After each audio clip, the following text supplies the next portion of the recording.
اللهم صل على سيدنا محمد وعلى سيدنا محمد. حسبي الله لديني، حسبي الله لمن أهمني، حسبي الله لمن حسدني، حسبي الله لمن بغى علي، حسبي الله لمن كادني بسوء، حسبي الله عند الموت، حسبي الله عند المسألة في القبر، حسبي الله عند الميزان، حسبي الله عند الصراط، حسبي الله الذي لا إله إلا هو توكلت إلا عليه. Assalamualaikum warahmatullahi wabarakatuh. Alhamdulillah rabbil alamin wassalatu wassalamu ala asyrafil mursalin wa ala alihi washabihi ajmain. A'udzu billahi minan nar min syarril kuffar min ghadabil jabbar wal izzatu lillahi war rasul mu'minin. Allahumma ghnina bihalalin haram bismika Allahumma ya daim ya hayyu ya fardu ya wid ya ahad ya samad. Allahumma shalli ala Muhammad wa ali Muhammad. Rabbi israh li sadri wa yassir li amri wa tammin lisani yafqahu qawli. Fa ya ibadallah ittaqullah usikum wa iyaya bittaqullah. Faqad fazal muttaqun. Allah ta'alaina hikmataka wansur alaina min hazamitika ya arhamar rahimin. Bismillahirrahmanirrahim. Bismillahi ma sya'allah la yasuqu ya Allah. Bismillahi ma sya'allah la yasrifu suwa ya Allah. Bismillahi ma sya'allah man kana min ni'matin fa min Allah. Bismillahi ma sya'allah la ya'ti bil hasanati ila Allah. Bismillahi ma sya'allah la ya'ti bil hasanati ila Allah. Bismillahi ma sya'allah la hawla wa la quwwata illa billahil aliyyil azim. Allahumma nas'aluka bi barakati syarif an tuhibal dunya. Amin ya rabbal alamin. Alhamdulillah, jumpa lagi untuk pengisian seterusnya surah Hud, kuliah untuk kitab Pengguru Abdul Aziz Nikmat tafsir surah Hud ayat 25 malam ni. InsyaAllah kita ada setengah jam insyaAllah. Mohon share sambil kita hadiahkan pada Tuan Guru kita, Tuan Guru Ismail Kamus, Tuan Guru Nik Abdul Aziz. InsyaAllah nikmat. Kita hadiahkan Al-Fatihah. Bismillahirrahmanirrahim. Iyyaka na'budu wa iyyaka nasta'in. Shiratal ladzina an'amta 'alaihim.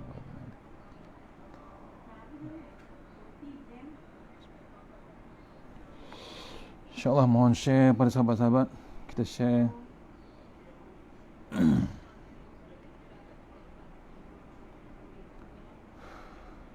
Sama-sama kita share.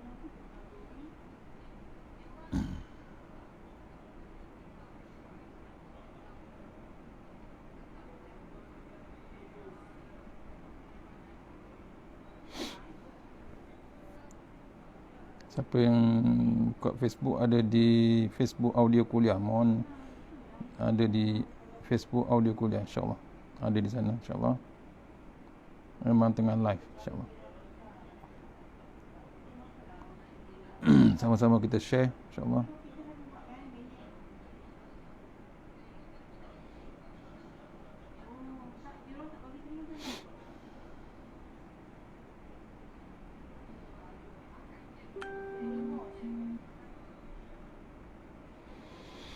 InsyaAllah ayat 25 surah Hud. Masih lagi share, insyaAllah.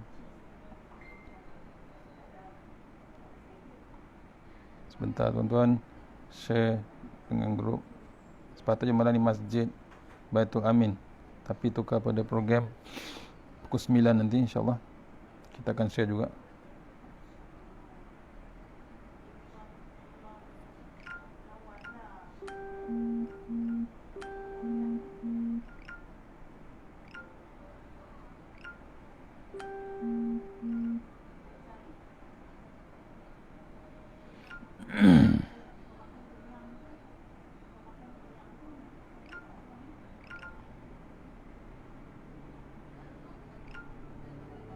InsyaAllah. A'udzubillahi minasyaitonirrajim. Bismillahirrahmanirrahim. Ayat 25 surah Hud. Siapa yang di kitab Pengguru Nik Abdul Aziz, insyaAllah muka surat 126, insyaAllah. Okay.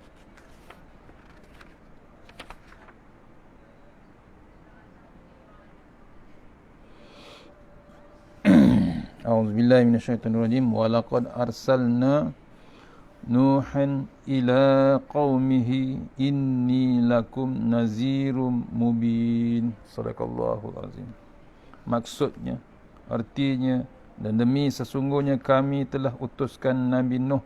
Lalu dia memberitahu kaumnya dengan berkata, sesungguhnya aku ini seorang Rasul, memberi amaran yang nyata kepada kamu. Surah Hud ayat 25.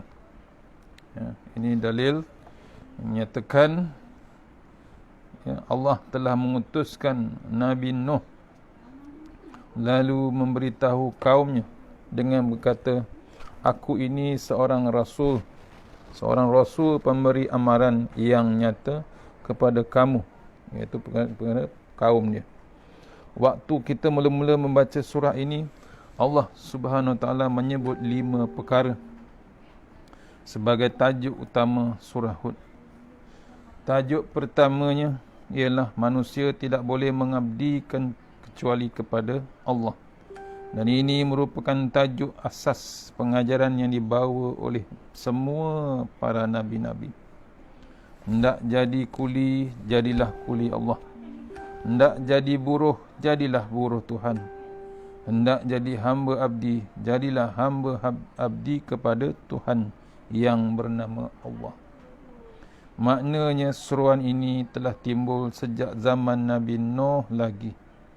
Dan ianya bukan perkara baru yang dibawa oleh Nabi Muhammad sallallahu alaihi wasallam.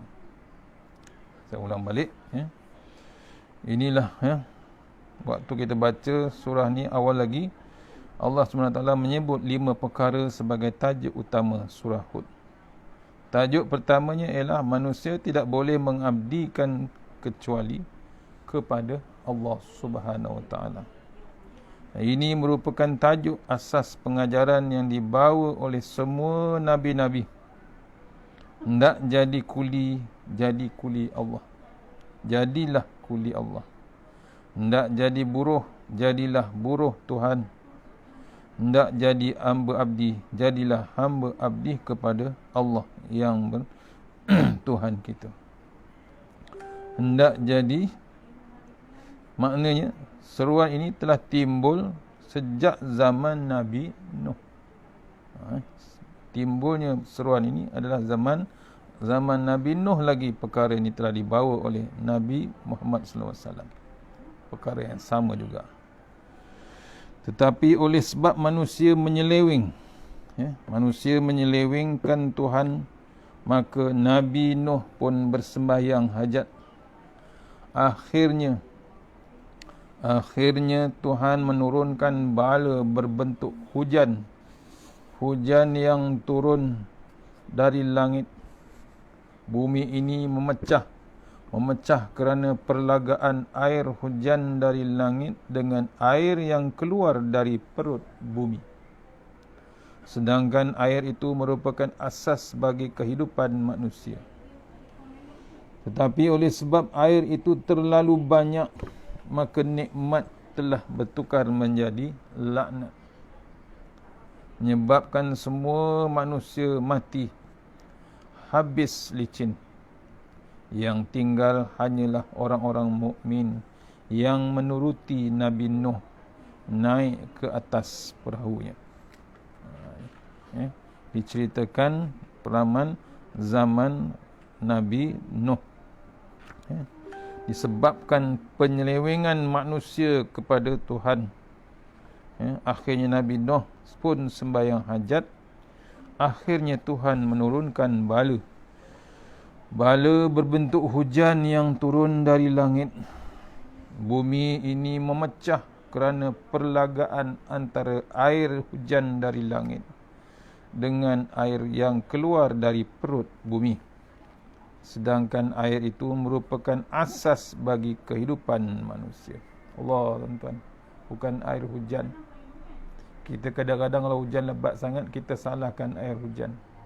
Tapi kalau balik Allah datang, balik Allah datang, air hujan pun turun, air daripada perut bumi pun keluar atas perintah Allah Subhanahu Wa Taala. Tapi oleh sebab air terlalu banyak, nikmat air tersebut bertukar menjadi, bukan jadi nikmat, jadi laknat. menyebabkan semua manusia zaman tersebut mati, licin habis, kata Tok Guru. Yang tinggal hanyalah orang-orang mukmin yang menuruti Nabi Nuh, yang ikut, yang follow Nabi Nuh dari awal, iaitu naik di atas perahu yang dibina oleh Nabi Nuh dan kaum yang beriman. Jadi kita sekarang ini merupakan baka daripada Nabi Nuh. Kita ni hidup sebenarnya baka daripada hujung baki-baki keturunan Nabi Nuh. Nabi Nuh itu sendiri adalah baka daripada Tok Adam. Sebab itulah Nabi Nuh digelar Adam Ash-Shakshani, Nabi Adam yang kedua. Walaupun kita tidak tahu bilakah berlakunya peristiwa banjir besar Nabi Nuh, tetapi perkara yang kamu ajar ini, wahai Muhammad, serupa saja dengan apa yang aku beritahu kepada Nabi Nuh pada zaman itu. Maksudnya, zaman Nabi Nuh, ajaran yang sama juga Allah bentangkan, Allah perintahkan kepada Nabi Muhammad SAW. Perkara ini adalah perkara lama yang tak perlu dipertikaikan lagi, yang tidak perlu diberbahaskan lagi. Orang sekarang kata ibarat barang antik atau barang tidak berharga. Kes ini sudah selesai beribu tahun dahulu. Kalau kamu hendak mempertikaikannya lagi, kamu bodoh, wahai manusia. Maksudnya tidak boleh kita pertikaikan zaman yang dulu. Itu sedari teladan sepatutnya. Jadi pelajaran, jadi sejarah. Jangan kita mengulangi lagi perangai menyeleweng dengan Allah Subhanahu Wa Taala. Untuk Nabi kita Muhammad sallallahu alaihi wasallam, di awal surah ini Tuhan menyebut bahawa alla ta'budu illallah. Janganlah kamu menyembah sesuatu pun melainkan Allah sebagai pokok ajaran. Manakala innani lakum minhu nazirum wa basyirum. Innani lakum minhu nazirum wa basyir. Sesungguhnya aku iaitu Nabi Muhammad SAW diutuskan oleh Allah kepada kamu sebagai pemberi amaran dan pembawa berita gembira. Sebagai ajaran nombor 2. Ketika mengajar, tidak semestinya kita sebut serupa dengan apa yang Tok Guru kita sebut. Tok Guru sebut yang ini nombor 1, kita pun sebut yang ini nombor 1. Kalau Tok Guru sebut yang ini nombor 2, kita pun kata yang ini nombor 2 juga. Tidak semestinya begitu. Ianya terletak atas kedudukan, tahap pengajian, pengalaman kita dan cara penerimaan anak murid kita. Ni direnungkan. Maksudnya, ya Allah dah memberitahu Rasulullah SAW bahawa alla ta'budu illallah, janganlah kamu sembah ataupun melainkan Allah. Tu dia punya poin hebatnya. Poin yang terpenting sepatutnya kita tahu, jangan kita lari daripada Allah Subhanahu Wa Taala. Poin yang paling penting, alla ta'budu illallah. Menyembah tak ada lain yang kita sembah, satu je, Allah Subhanahu Wa Taala. Kemudian manakala innani lakum min nazirum wa basyir, sesungguhnya aku Nabi Muhammad diutuskan oleh Allah kepada kamu sebagai pemberi amaran dan pembawa berita gembira. Amaran maksudnya kita ni jangan menyeleweng Allah. Jangan mengundang kemurkaan Allah. Amaran maksudnya kita akan dibalas balik besok neraka jahanam daripada Allah Ta'ala. Allah dah bagi warning awal-awal, Allah utuskan Rasulullah. Dia membawa berita amaran kepada kita.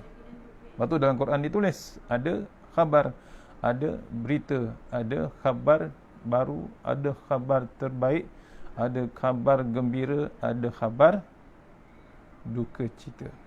Ini kena renung kita. Antaranya dalam Quran ditulis. Sebab tu kita mesti ikut perintah Allah Subhanahu. Untuk Nabi Nuh pula, walaqad arsalna Nuhan ila qaumihi, sesungguhnya telah kami utus Nabi Nuh kepada kaum bangsanya sendiri. Inni lakum nazir. Perkara yang diajarnya sebagai ajaran nombor 1 ialah inni lakum nazir. Sesungguhnya saya ini untuk tuan-tuan semua, datang untuk memberi khabar yang menakutkan dan merunsingkan, kata Nabi Nuh. Kedatangan saya berjumpa dengan tuan-tuan bertujuan hendak memberitahu bahawa jikalau tuan-tuan tidak menuruti saya, maka tuan-tuan semua akan disumbatkan ke dalam neraka. Mubin, setia, serta memberi hujah-hujah yang benar menjelaskan keadaan. Nabi Nuh dah dakwah, dah pujuk, dah bagi tahu dia datang sebenarnya diutuskan Allah Ta'ala untuk memberi amaran, memberi khabar yang menakut yang akan berlaku pada orang-orang yang menyeleweng dan selepas hari kiamat.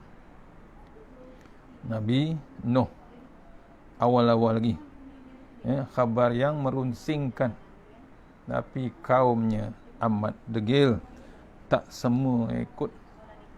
Dia dakwah 800 tahun sekali, yang ikut cuma 80 orang saja. Bayangkan, bukan satu tahun, 800 tahun.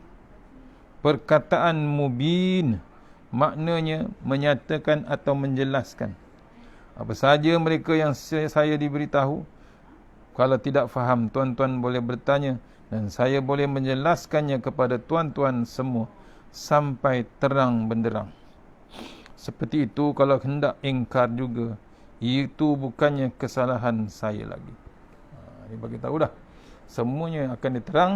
Kalau itu pun tak nak juga, nak menyeleweng juga, tak nak juga ikut, jangan salahkan dia. Dia dah lepas tanggungjawabnya.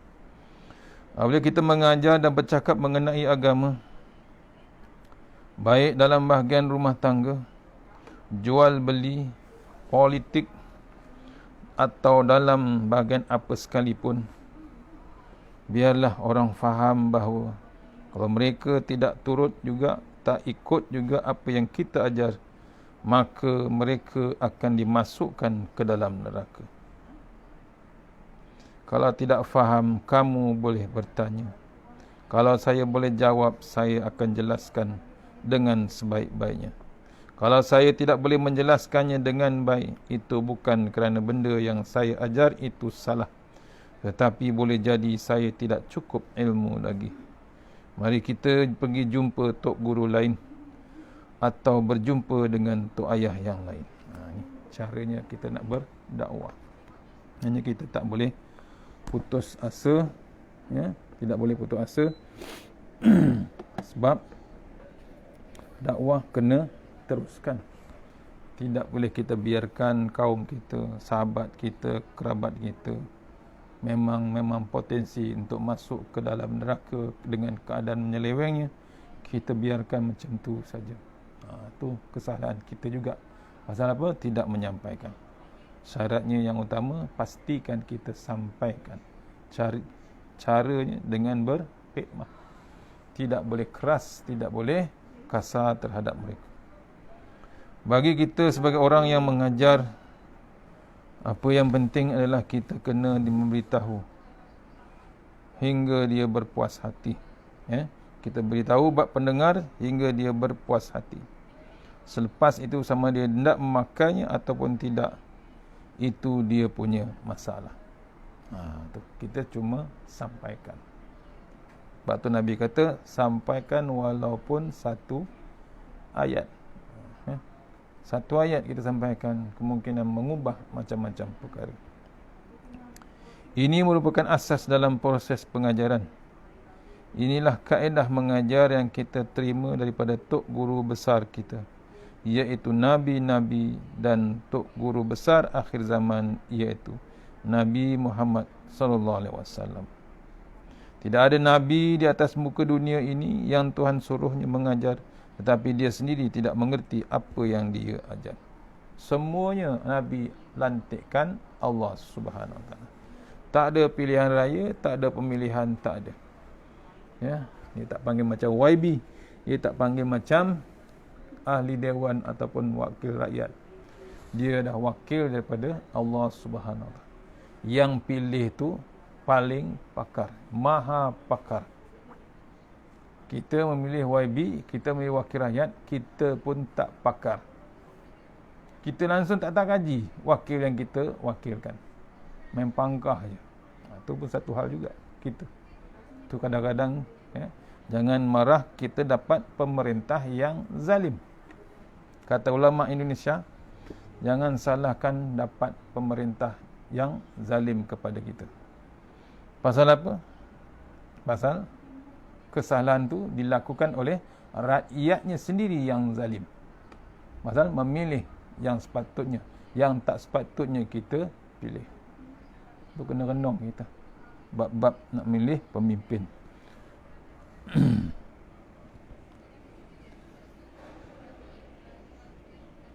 Tidak ada nabi di atas muka dunia ni yang Tuhan suruhnya mengajar, tapi dia sendiri tidak mengerti apa yang dia ajar. Semua yang Allah pilih, semuanya faham.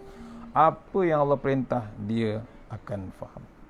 Kalau olok-olok Al-Quran ini kita yang benar, yang kita buat, bukannya Tuhan yang buat.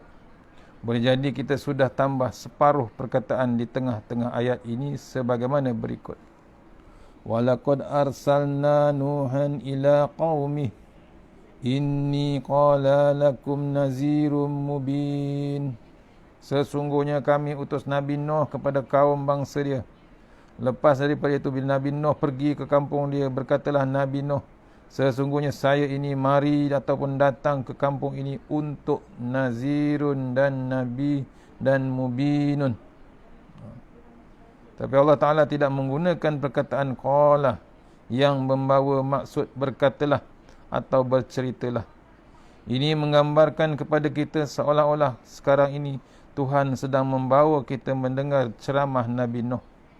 Kalau ada perkataan qala, kita berasa Tuhan sedang bercerita mengenai Nabi Nuh.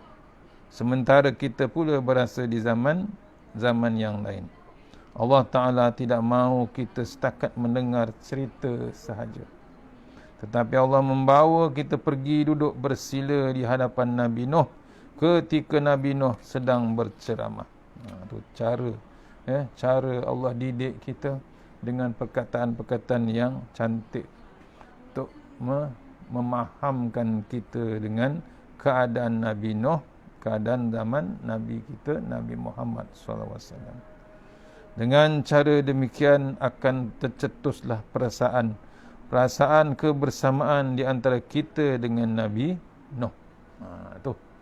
Apa? Nabi Nuh sembah Tuhan yang sama. Nabi Nuh dakwah yang sama apa yang Nabi Muhammad SAW perjuangkan.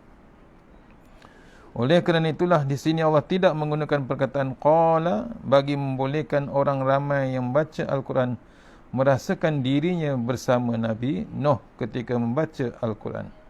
Tidaklah sekadar mendengar cerita saja. Tu hebatnya ayat-ayat Allah Subhanahu Wa Taala membuat cerita, bukan buat cerita tapi menceritakan macam mana nak kita ada kebersamaan waktu Nabi Nuh. Seolah-olah masih dalam siaran langsung terus dengan Nabi Nuh alaihissalam. Tengok ayat-ayat disusun dengan cantik dalam ayat Al-Quran. Habis ayat 25, kita masuk terus ayat 26. Ya. Surah Hud, muka surat 130. A'udzubillahi minasyaitonirrajim. Alla ta'budu illallah inni akhafu alaikum azaba yaumin alim.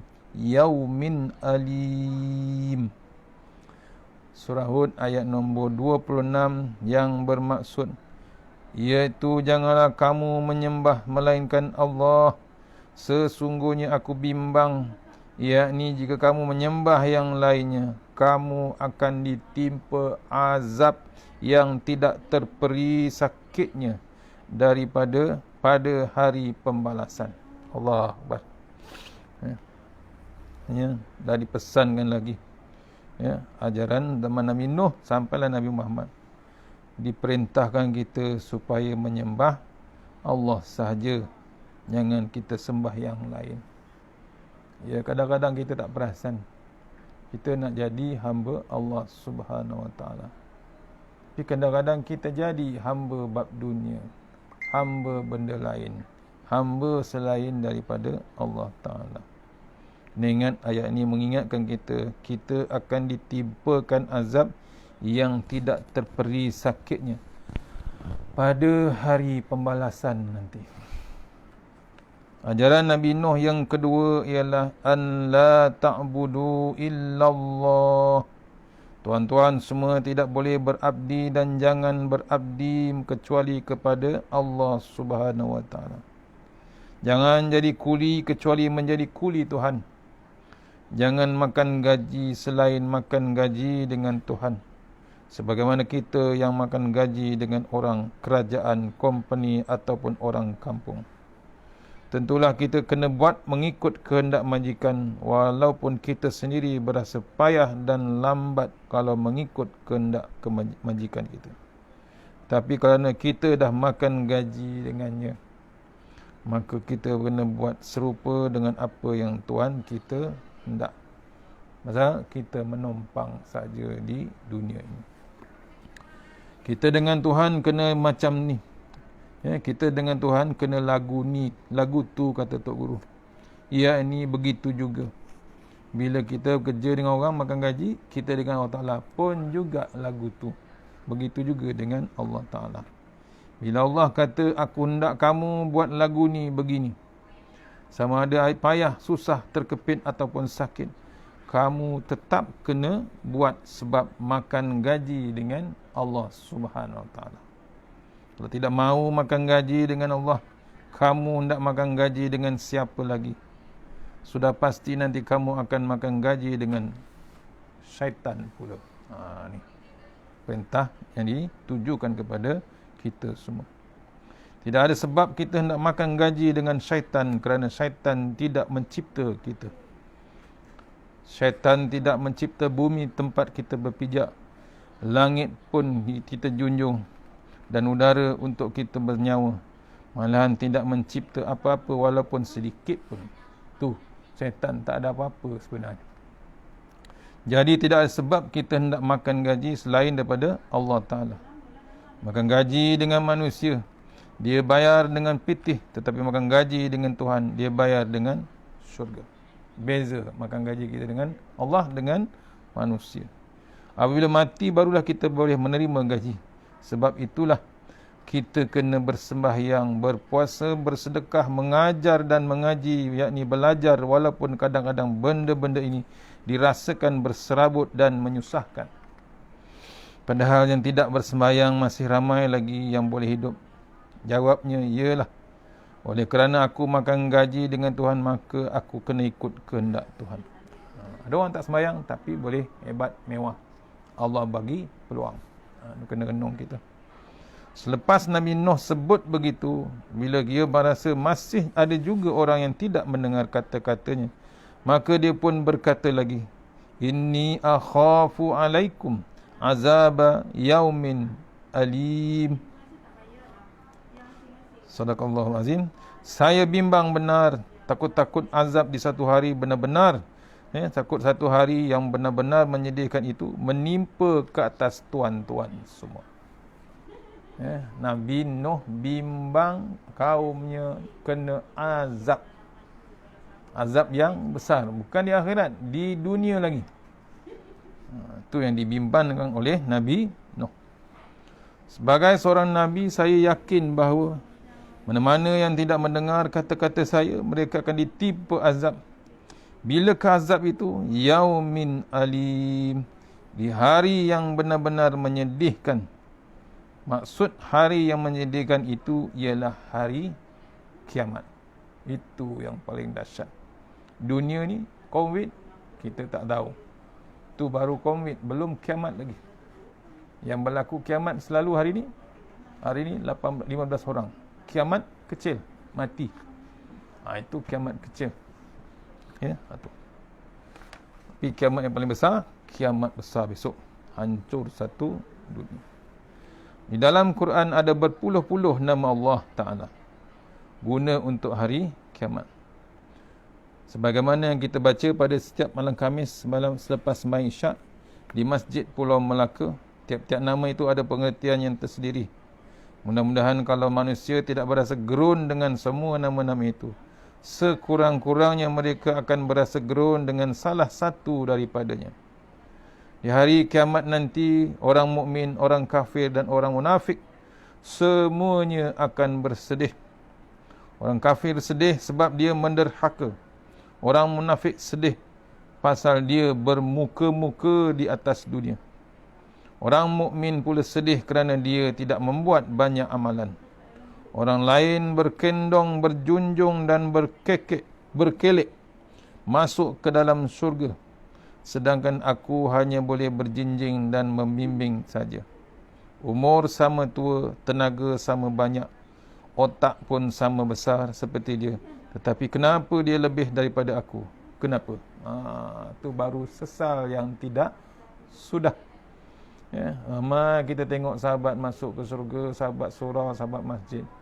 Kita masih tertinggal jauh kita. Pasal apa? Pasal waktu di dunia kita sombong, contohnya dengan masjid, sombong dengan bab sedekah, sombong kita dengan bab infak, sombong kita dengan azan, sombong kita dengan bab orang yang beriman. Lekehkan orang yang berserban, lekehkan Rasulullah, lekehkan bab sunnah, bab ahli sunnah, lekehkan yang paling dahsyat, lekehkan Al-Quran. Baru kita menyesal. Kita cuma ambil sebahagian portion by portion by portion untuk kepentingan saja. Itu yang kadang-kadang kita merasa sesal yang tak sudah.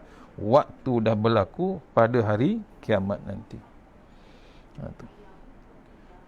Di akhirat nanti orang mukmin juga berasa sedih. Tidak ada satu orang pun bersenang lenang di akhirat kelak. Hatta Nabi-Nabi sendiri pun mereka turut bersedih kerana hendak menolong dan beri syafaat kepada umatnya yang susah.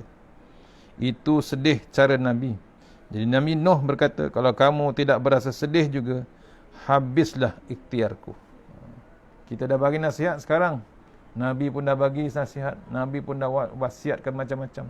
Quran dan sunnahnya pun tak ada juga kedegilan kita. Dah tak boleh buat apa dah. Dia pun kata, dah habis ikhtiar yang dia usahakan. Hari tidak bersedih. Hari tidak reti bersedih. Yang bersedih adalah orang.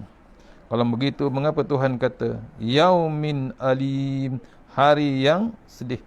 Bagi orang Arab yang memahami bahasanya sendiri tanpa perlu mengaji belajar, serupa kita orang Melayu yang faham bahasa Melayu, bukan kerana kita mengaji di sekolah, tetapi kerana kita memang orang Melayu. Ayat seperti ini lebih termakan dan lebih melekat daripada menyebut Yaumun kanan nasu alima, hari yang orang ramai semuanya pakat sedih belaka. Ayat lagu tu, kata Tok Guru, ayat yang macam tu tidak nampak bersungguh. Seolah-olah yang nampak bersungguh adalah hari itu sendiri yang bersedih. Jadi kalau hari itu yang bukan orang, hari yang bukan orang itu tidak bernyawa, tidak mengerti apa-apa pun boleh bersedih. Maka kamu yang berkulit nipis, mudah terdedah kepada sakit ataupun lebih teruk terasa sedih.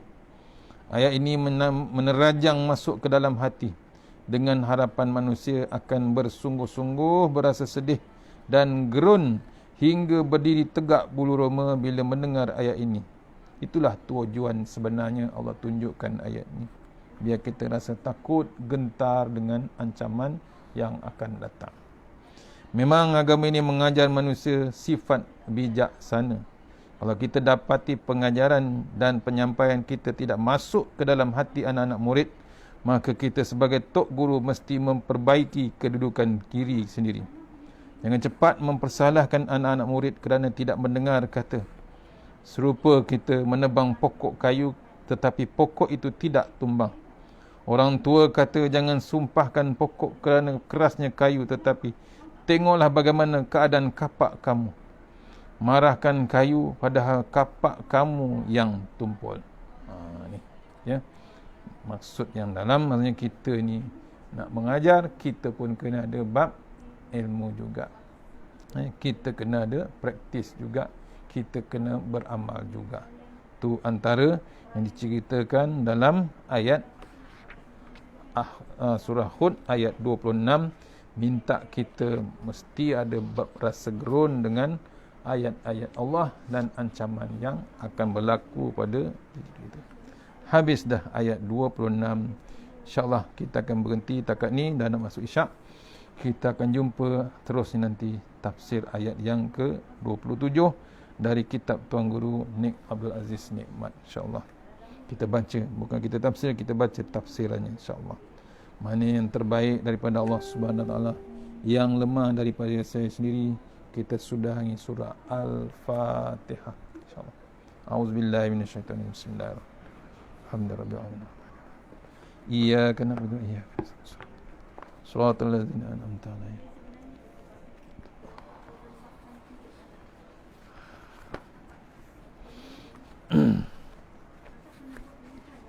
A'udzubillahi minasyaitonir rajim. Bismillahirrahmanirrahim. Allahumma tawwil a'marana wa asahi ajsadana wa nawwir qulubana wasabbir imanana wa ahsin a'malana wa wasi' arzaqana wa ilal khairi qaribana wa anil syarri amrina wa diyawadina fid din wa dunya wal akhirah. Ya Allah, panjangkan umur kami, sihatkan badan kami, terangkan hati kami, tetapkan iman kami, elokkan amalan kami, luaskan rezeki kami, dekatkan kami kepada kebajikan dan jauhkan kami daripada kejahatan, tunaikan hajat kami. Bismillahirrahmanirrahim. A'udzubillahi minan nar min syarril kuffar min ghadabil jabbar wal izzatu lillahi wal rasul mu'minin. Allahumma ghnina bihalalin haramik wa min siwa bismika Allahumma ya daim ya hayyu ya fardu ya wit ya ahad ya samad. Allahumma salli ala Muhammad wa ala ali Muhammad. Bismillahirrahmanirrahim.